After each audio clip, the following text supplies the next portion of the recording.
Saturday night in Durham, North Carolina, the home of Duke University and Durham boys baseball team. It's lit outside from Holloway and Austin to Austin and Lawson, the home of North Carolina Central University Eagles. It just happened to be homecoming weekend, and they're playing their rivals, NCA&T, the Aggies, out of Greensboro, North Carolina. Cars' horns is honking as people cross the street to go into the stadium to watch the game. Music playing loud, people are talking and laughing. People are happy and excited and enjoying life. Some are last minute shopping, getting ready for the club. They're going out to party and try to find themselves a boo tonight. A lot of weed smoke in the air. The ABC store line is long, wrapped around the corner. Most of the people you see at the ABC store, you will see later on at the club or at the liquor house. The fly cars is out, either clean already, with rims, TVs, and sound systems, or at the car wash on Avondale Drive across from Beauty World, getting clean and ready to hit the scene. The Aggies are on the 1 yard line, about to score and go up on the Eagles, 14-3.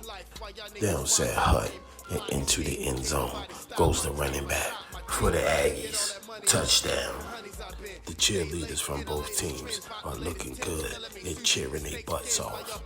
The most beautiful of them all, the captain for the NCCU Eagles, Miss Covergirl, Alicia Simmons.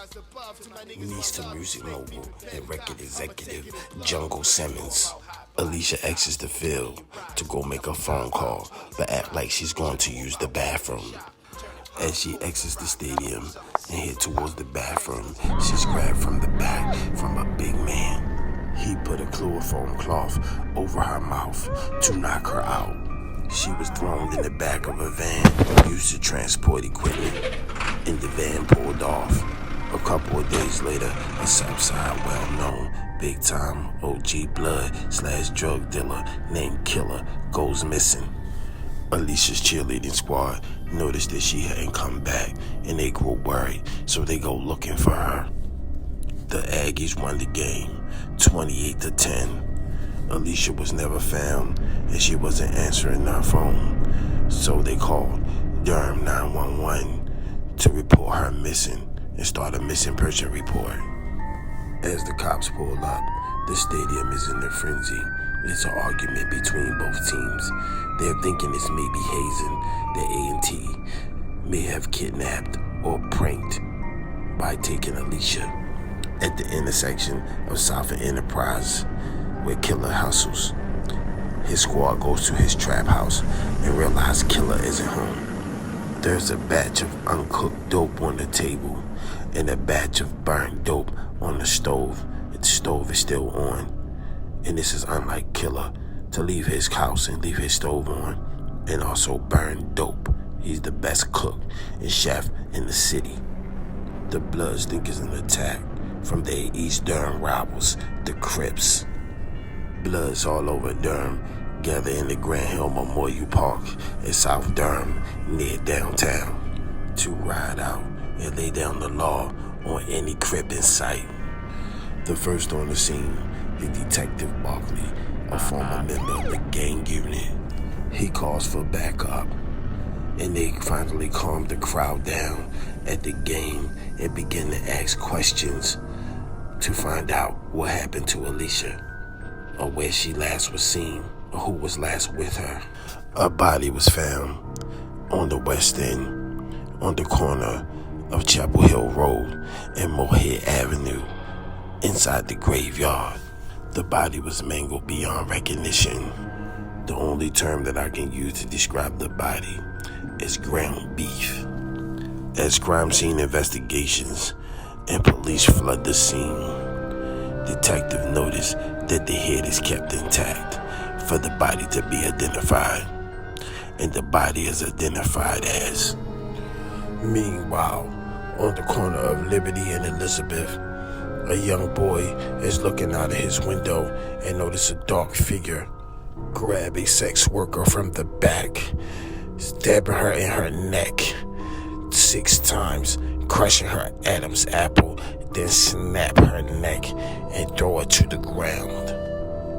The dark figure looks up at the window and sees the little boy. As he frantically gets out of the window, you see the curtain still moving.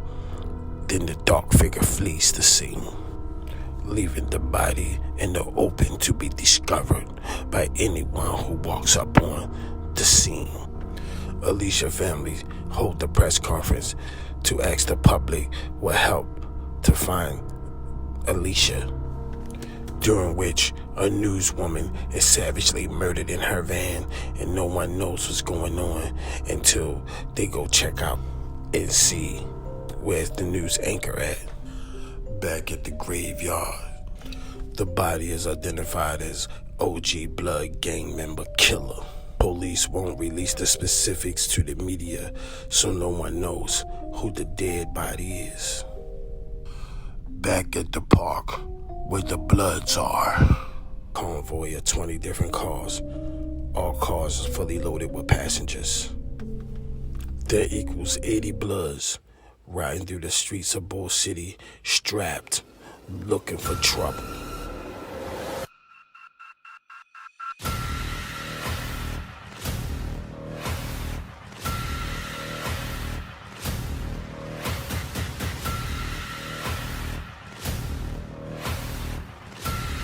Stay tuned for the next episode of Hannibal Rising.